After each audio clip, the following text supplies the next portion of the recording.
What is going on, FA Nation? Welcome back. This is the Fantasy Alarm NASCAR DFS podcast, the third to last podcast of the year, but we are going racing at a phenomenal track this weekend. Second race of the round of 8. I'm sure we will have plenty to discuss regarding last week's race at Vegas, but I am Dan Malin, and I'm joined, as always, by our FSWA three-time NASCAR Writer of the Year, Matt Selz. Matt, how you doing? What'd you think of Vegas? How excited are you for Homestead? I'm doing all right. We are in the home stretch here. We got 3 races left. I thought Vegas was, I don't know, Joey Logano does it again, right? Is that the headline? Playing with house money in Vegas is usually a good thing. That's what he was doing. He wasn't supposed to be in the round of 8. Kind of alluded to it last week that Logano could just say, hey, let's try and knock this out now, get into the championship. Capitalize on it. And the last 2 times he's won the title, he has won Vegas. So they take that extra 2 weeks pretty seriously. And again, he's also the only one who can apparently make zero gas last for like forever, because he yet again out fuel mileage a fuel mileage race and held off Christopher Bell, who was hard charging. And was absolutely dominant for basically all of the race until the last pit stop cycle kind of shuffled him too far back to get the job done. But what did you think of it? I mean, obviously there's playoff implications throughout the field, not just Joey. So I caught bits and pieces of it. I'd be lying if I said I watched every single lap of the race. I had the race on my computer and I had Red Zone on my at the time, I was using 2 computers, and I was mostly watching Red Zone on one computer with the race on mute on my other screen. But anyway, I don't really – I noticed that there was more of an uproar on social media regarding the legitimacy of the NASCAR playoff format, and that's fine. That's one debate that could be had. But there were people that were saying, Logano didn't really deserve – to be in the championship 4. And to that, I disagree with. It's not like he's not a championship caliber driver. He's won the championship twice. Well, I think they're just saying this year he's only got 6 top 5s. But so my counterpoint to that is I think those people making that argument should probably be more upset with AJ Allmendinger making the championship race in Phoenix for the Xfinity Series. Right. I think AJ Allmendinger only had like 5 or 6 top 5 finishes. He didn't have any wins on the season, and yet he wins Vegas, qualifies. Or Daniel Hemrick winning the title a couple of years ago, and he didn't win that's his only career win, and it was because he led literally the only race he won, and I think one of the only laps he led that entire season. Yeah, was the literal last lap of the last race to win the so.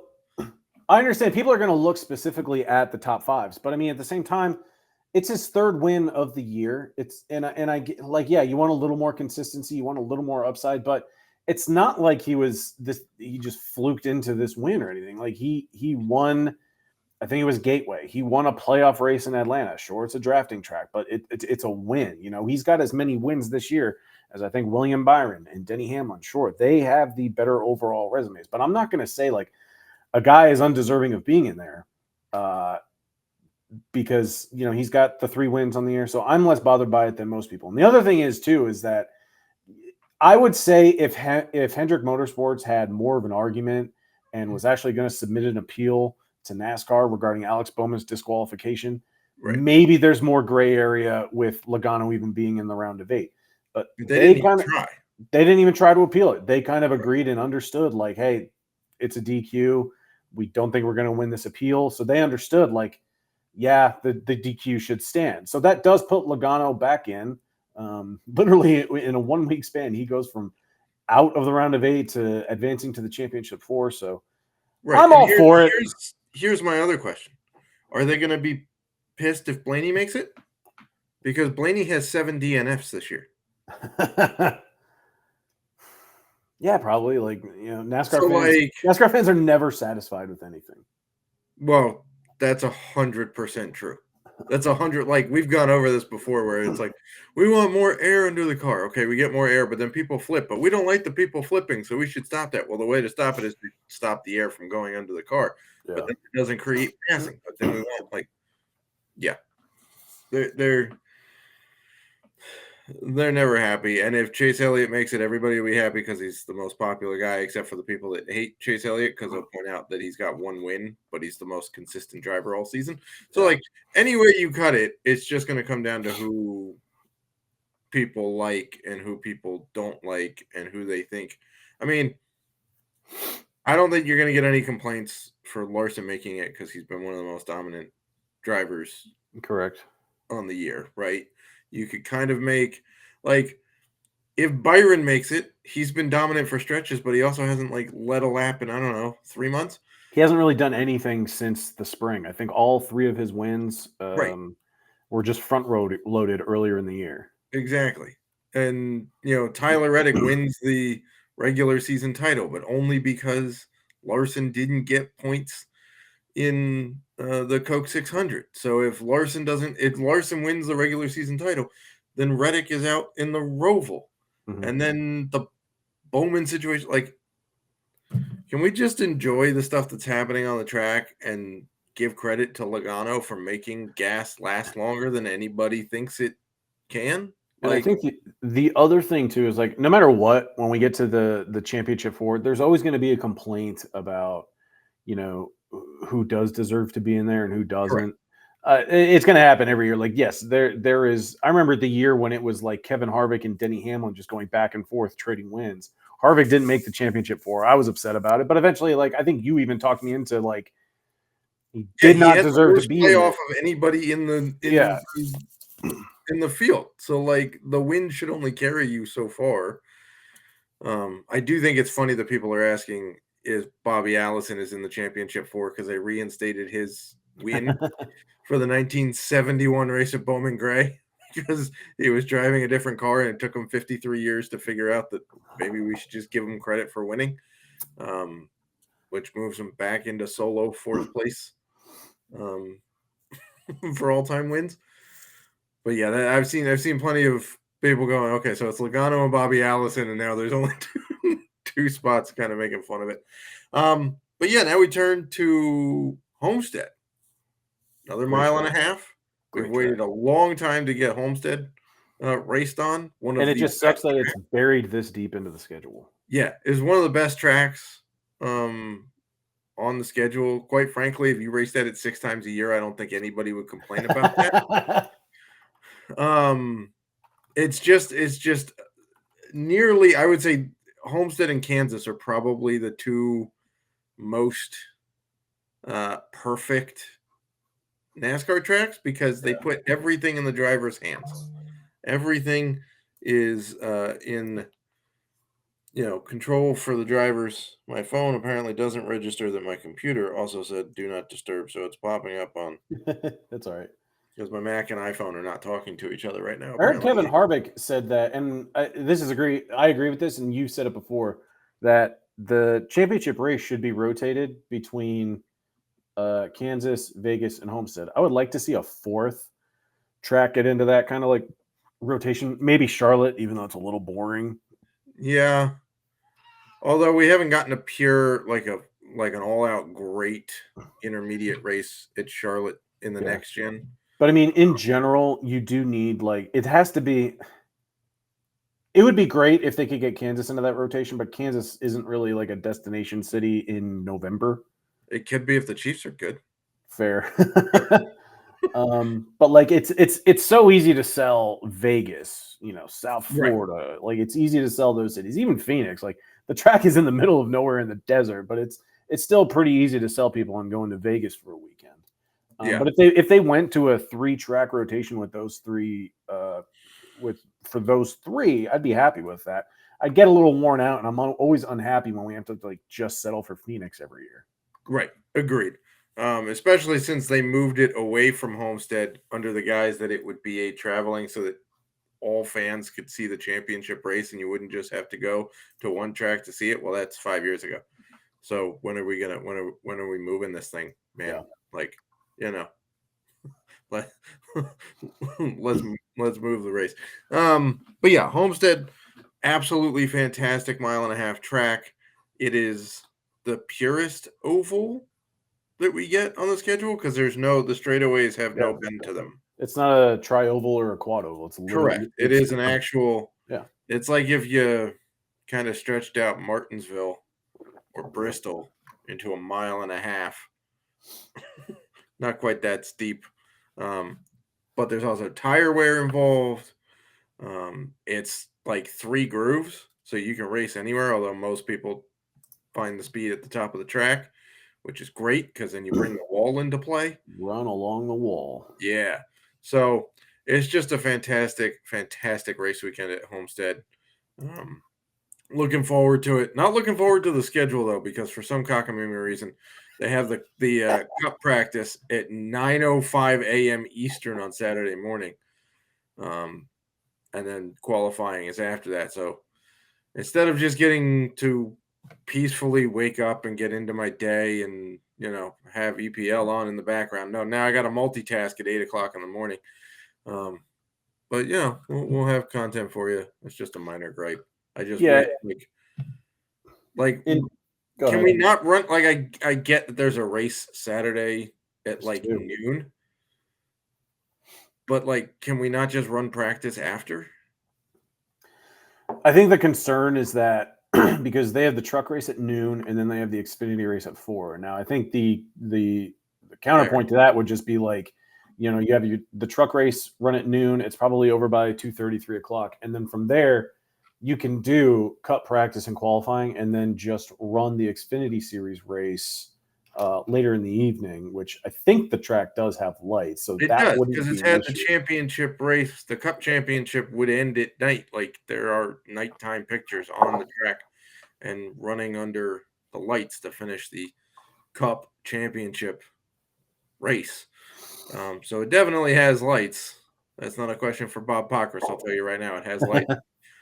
They could just rejigger it so that, because the other problem that we now have is that they're going to practice and qualify in the morning, and then they're not going to hit the track again until Sunday afternoon in completely different track conditions in terms of warmth and track temp and, maybe wind direction and all sorts of stuff. So, and there's going to be 2 races worth of, rubber on that thing.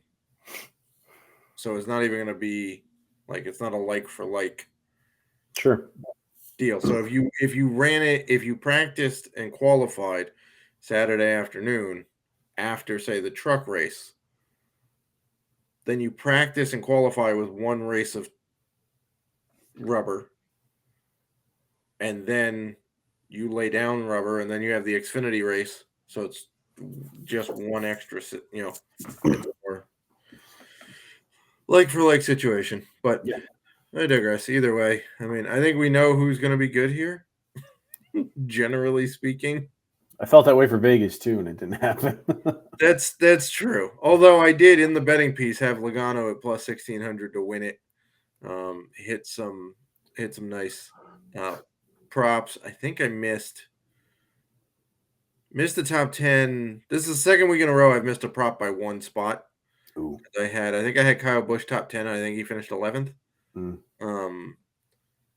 the week before, I had Allmendinger at the Roval. I think I had Allmendinger top 5. He finished 6th. So it's getting a little annoying. But either way, are we ready to dive into the driver pool here? Yeah, let's go. That DK thinks is Martinsville. Because that was the first thing that popped to mind when they released the pricing, is that they must think it's Martinsville week with how many dudes over 10K are on DraftKings. Because it is pretty aggressive. What is it? This is a 267 lap race. 267 lap, 400 mile, straight talk wireless 400. So initially when we saw the pricing, we did get the impression that they probably thought that there were more laps led. However, I'm willing to back off that stance only because if you look at how last year's race played out, and this is just kind of true with high tire wear tracks in general, the Dominator points, specifically the fastest laps, are a little more evenly distributed throughout the field. It's not like the leader and the clean air are going to get every single fast lap. It's just not going to happen at a track. It's the freshest tires. Bingo. Yes. And so the driver, like you could have a driver that's probably outside the top 20, but if he has the freshest tires, he's going to get the fastest laps at that time. So I made note of this in the truck playbook, which is now live. The Xfinity Series playbook is not yet. But, you know, we can see a few guys like lead, double-digit laps, but it's the fastest laps that are really going to be a little more balanced throughout the field. Even if you get a guy that doesn't lead any laps but can finish top 10 with maybe 15 to 20 fastest laps, that's really going to juice up his score, because if he can get 20 fastest laps, that's going to equate to about 9 additional points that he's getting on DraftKings. You're not going to get anything on FanDuel. So, we're still looking at 2 to 3 dominators for this race, but I'm more in line to play 3 dominators, because even if that third dominator isn't leading laps, I'm just hoping that I can get the guy that gets on his own kind of tire strategy or pit cycle and can just register his own fastest laps, while I still have the leader that can get the laps led. Yeah, I would agree with that. I'm curious how many fastest laps Christopher Bell put up. Yeah, see, Bell put up 72 fastest laps last week in Vegas. Mm-hmm. Now, a reasonable chunk probably came with the 155 laps led. However, we know for a fact that with 40 laps to go, he was the fastest car on the track because he had the freshest tires and he was mowing people down. So I'm willing to bet you a good half of those came in the last 40 laps after the pit strategy because of tire wear, and he had the freshest ones, and other guys were saving fuel. So yeah, that goes in the same thing again. Bell had a good chunk of fastest laps at Kansas too. So this tracks. Obviously, Larson is a guy to play. He should be the most expensive driver, so it makes sense. Should be. He had a little bit of a race at Vegas last week. It was okay. I think he got trapped by pit strategy, and when the cautions came out, and it kind of cut down what he could do in terms of moving up through the field. Yep. But that's not a reason not to play Larson at Homestead. The guy has been phenomenal at this track.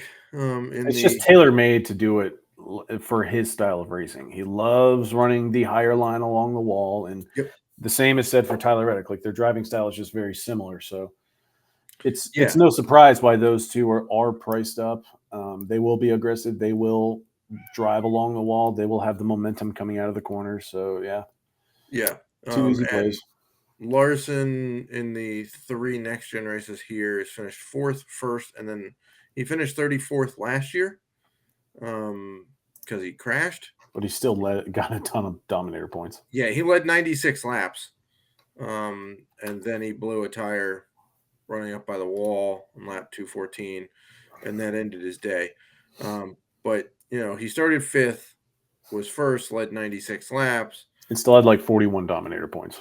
Yeah, and his top 15 lap percentage was 99.1%, which is just out of the laps he ran. So he's only getting credit for, he was top 15 for 212 out of 214 laps. But there's only 2 drivers that actually put up better percentages than him who ran the whole race. So, there's that. He still led the highest percentage of the race too, because 96 is like 45% of the race. So that is a concern though. Sometimes with Larson is that he tries a bit too hard to get a bit too much at one time, and winds up in the wall. Do I think he's going to do that this week? I don't think so. But if you're trying to be cute and bank on Larson to have a problem, I would do that in very few lineups. Yeah, I mean, that's really because you can't really come out and say like, "Oh, I just don't think he's going to have speed," because he's had speed everywhere. yes, he's Point good. to a race where he's Everywhere. legitimately been like just slow as dirt, like Denny Hamlin's been for like half the races down the stretch. Yeah.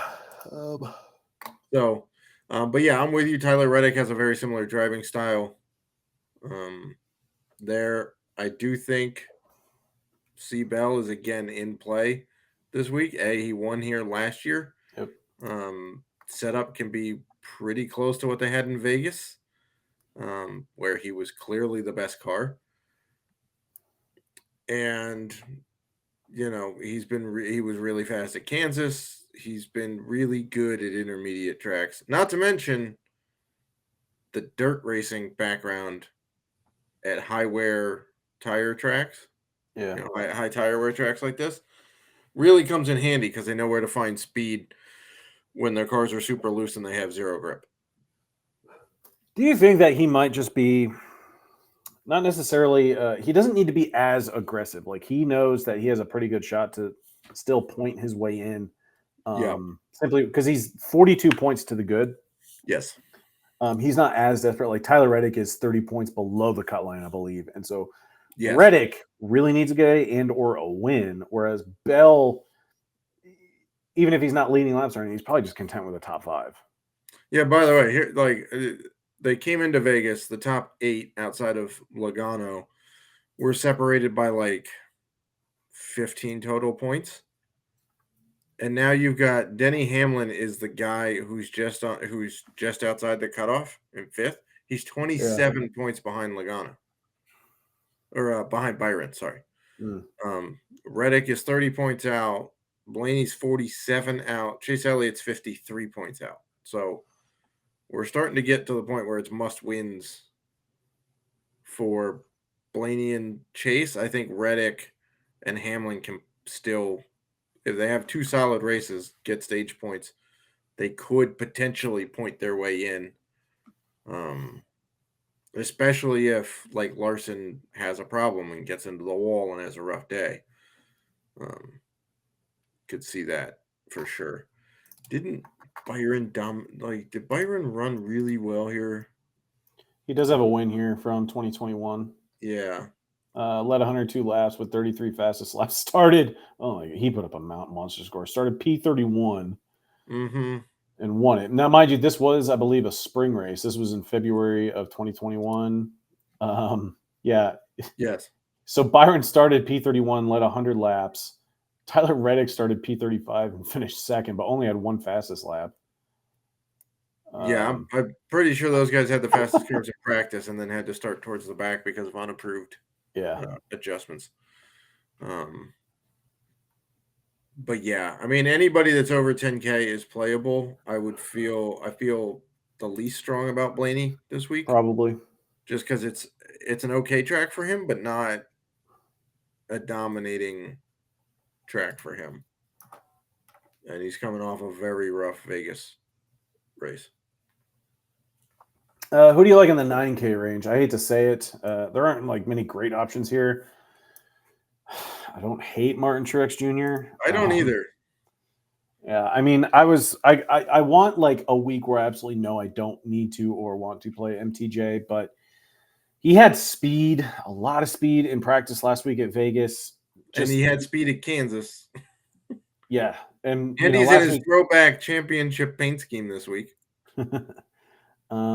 But he started P12 last week, finished 6th. He has won here way back in 2017 when the championship race was here, and then he was the runner-up in 2018 and 2019. Only because his pit crew put the wrong tires on the wrong side of the car. Yeah.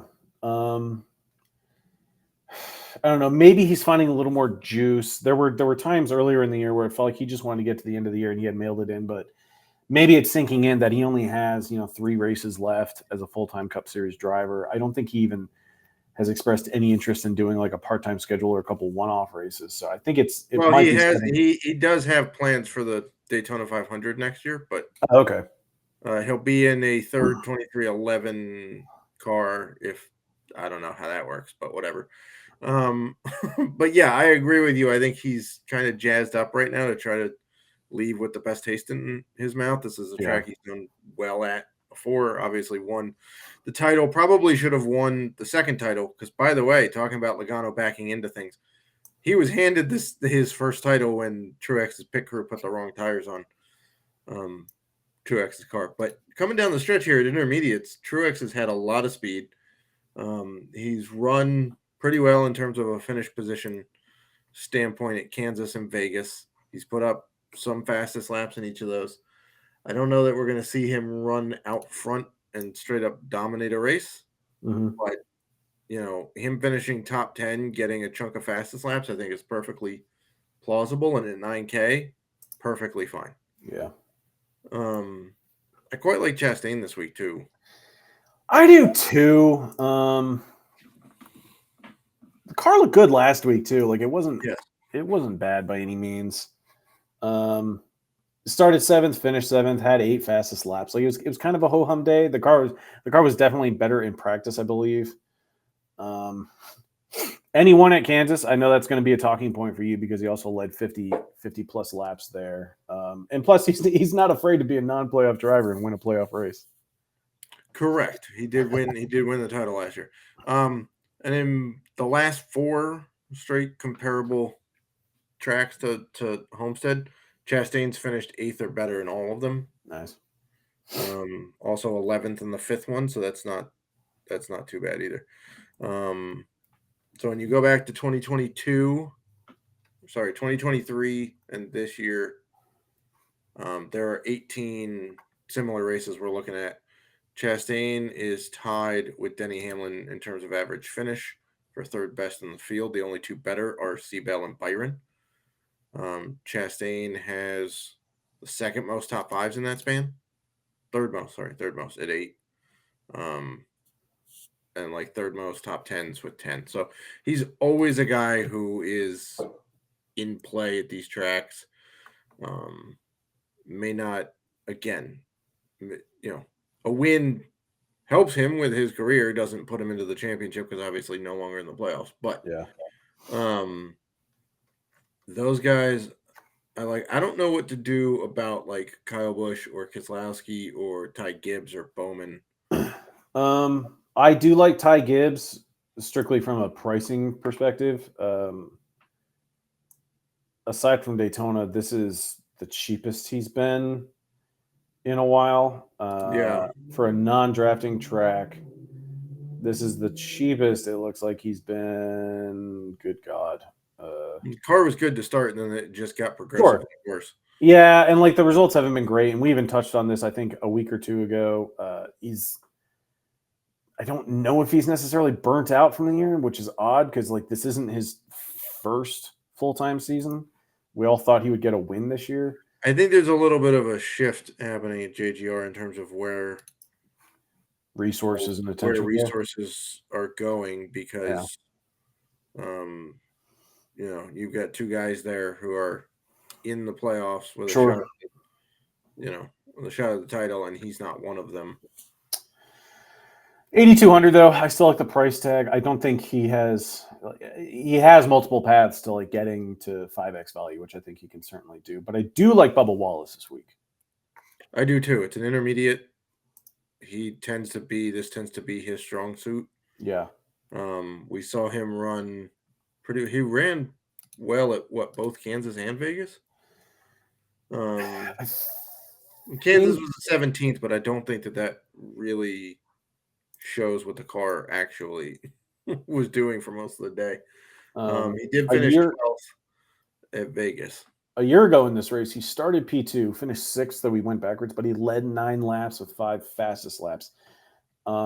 I also think he's been pretty good at Darlington in the next gen era. I think in 4 of the 5 Darlington races he's run, I think he's finished top 10. And I think the one time he didn't was when he won the pole, but he still led like 30 plus laps. Yeah, the Southern 500. Yeah, he was on the pole this year, finished 16th, led 37 laps, 5 fastest laps.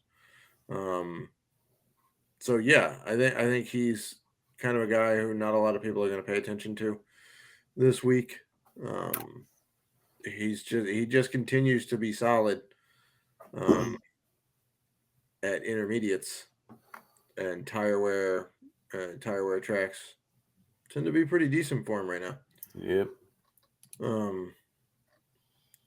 Yeah. One guy I really quite like down here. There's actually two.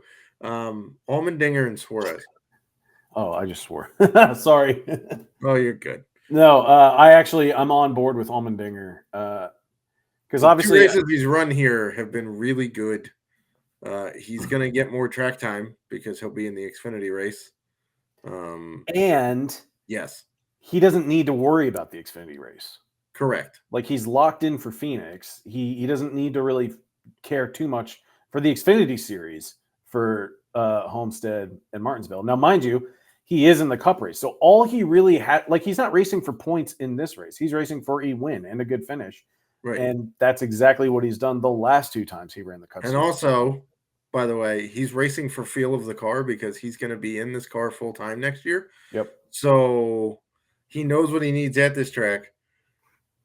He's going to use this as a launching point to get Kaulig back up to speed from where they were.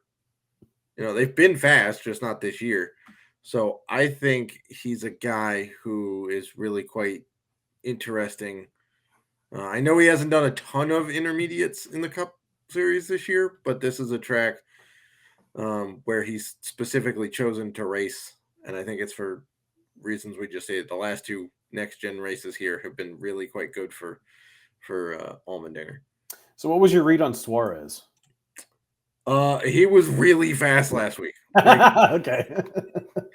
And he was pretty decent at Kansas. Like if we, you know, for a guy who had nothing to race for, basically, he showed up, led laps, was a threat to win the race until Logano got past him with, you know, like 15 to go or so.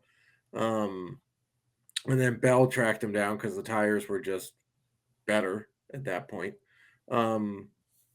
Suarez also moved up 14 spots at Darlington. Yeah. Tire wear track. Did really well at Michigan, which you could kind of comp this a little bit to because it's, you know, a shallower 2 mile, but it's a momentum. You know, if you can hold speed through a lap at Homestead, you will build speed similar to Michigan. Okay. So I just think he's running pretty well right now. I know that there's not a lot to, and you know, it's not like his teammates in the playoffs either. So it's not like a, you know, somebody's getting the resources and somebody else isn't type situation. And I just think we should ride the hot hand with Suarez. That being said, he's also been decent here in the next gen era. His average finish is 13.7, and he usually starts, you know, he's got 2 starts outside the top 20 and 3 finishes inside the top 16. So there's a little bit of PD here at 7,200. He doesn't need that much. So that's kind of my, you know, those are the 2 guys in this range I probably feel best about before they're on track. Yeah, I think one more driver that's worth talking about, and I can't believe I'm going to mention him, because I don't really have too much confidence in any of the value plays until we see practice and qualifying. Correct. However, Austin Dillon has been good here. He's not a great driver. No, he wrecked out 2 dudes last week. Literally still affecting the playoff picture by wrecking people out of races. But over Labor Day weekend, he did finish 15th at Darlington. Homestead has been very good for him. In his last 8 races at this track, he's finished 12th or better. And even in the 2 next-gen races, he finished 4th in 2022, grabbed a top 10 last year. I don't remember those races off the top of my head. I'm going to assume he had some luck and good fortune to get into the top 10 in both races because his driver rating in last year was 96.1, which is good. He had an average running position of 9th, so I guess it's justified. In 2022, when he finished 4th, he had an average position of 12th with an 89.9 driver rating. So not terrible, but in that race particularly, it seemed like he finished much better than where he was running most of the day. So I will tread with caution because I don't think he's very good, but the results do speak. He's been fairly consistent here with 8 straight top 12 finishes. Yeah, I mean it's hard to deny the, and for a track that most of that time they've only come to once a year. We're talking about spanning multiple car generations, Yeah. so it's just him at this track. It's not like one particular car suits him. The last 3 races here, his average start is 20th. His average finish is 8.7, That's really good which, by the way, puts for a him 6K driver. it puts him third in the field. 8.7 average finish over the last 3 races here puts him third in the field. The only 2 ahead of him, William Byron at 5.7, and then Allmendinger, who's only run 2 of those, has an average finish of 4th, gets 3rd and 5th. You know what's kind of funny though is like we were talking earlier in this race about how the fastest laps should be evenly distributed, and here we are talking about Austin Dillon with his 2 top 10s, and he only has 5 fastest laps in his last 2 races here. Yeah, he It's- just hustles. Yeah, like he just finishes well, and at this price tag, you can handle that. Yeah. So the other guys will wait till we see them on the track before we go real dive into like Chad Fincham or JJ Yaley. Nobody's. By the way, we're not. There's literally zero circumstance in which we would ever play those guys. We can probably play Daniel Hemrick. Probably can. And I'm not joking. And I No, he's actually been decent here. At $5,400. I think we even talked about him last week, and he moved up. He moved up 14 spots last week. He hit 7x value. Yeah, at 5,100. So he got the price bump. Yeah, he got the price bump. He did pull off a top 20 at Kansas. So he might be the play of the week. I don't know if we're going that far, but yeah. The likelihood that he's in the playbook, given his recent run here and his But didn't you shared a tweet in the Discord channel? This might have been like 6 or 7 weeks ago, just about the overall like drivers who have completed the most laps. Yeah, Hemrick surprisingly at the top of the list. He's completed the most percentage of laps possible in the Cup Series this year. It's amazing. The guy's elite. I mean, behind the wheel time's got to help, right? Can't believe he doesn't have a ride next year. But Frankie Muniz does in the Truck Series. That's a bad truck. I mean, it is, but I kind of feel good for him getting a shot in the Truck Series. But it's he'll bring eyes to it for sure. Yeah, so and eyes bring money, and money improves things. So yeah. But yeah, that would be the preview for the Straight Talk Wireless 400 at Homestead. Yeah. I'll have a betting piece. The betting piece is almost done. I may send that in this afternoon. This is Thursday afternoon when we're recording it. It will be up Friday. Playbook will be out Saturday, probably afternoon, I would guess. And then obviously you can listen to this while you read the playbook or just watch it on YouTube from the Discord, whatever. Dan said the truck playbook is already out. The Xfinity playbook should be out. What? Friday? I'll be honest. This week's truck playbook was probably like the most time and attention I've given to a truck playbook in some time. Now, granted, they don't run a ton of races, and I kind of, not to say I mailed it in for like the drafting races, but I haven't really enjoyed the tracks or anything for the playoffs in the Truck Series. But like Homestead, this is my favorite track to watch every year. So there are a lot of good nuggets in the Truck Series playbook. There's a value play I really like that, simply because it's a crew chief upgrade for him for the last 3 races this year. Give it a read. The contests are terrible. I think I might just do like 3 to 5 lineups in the big $10 contest.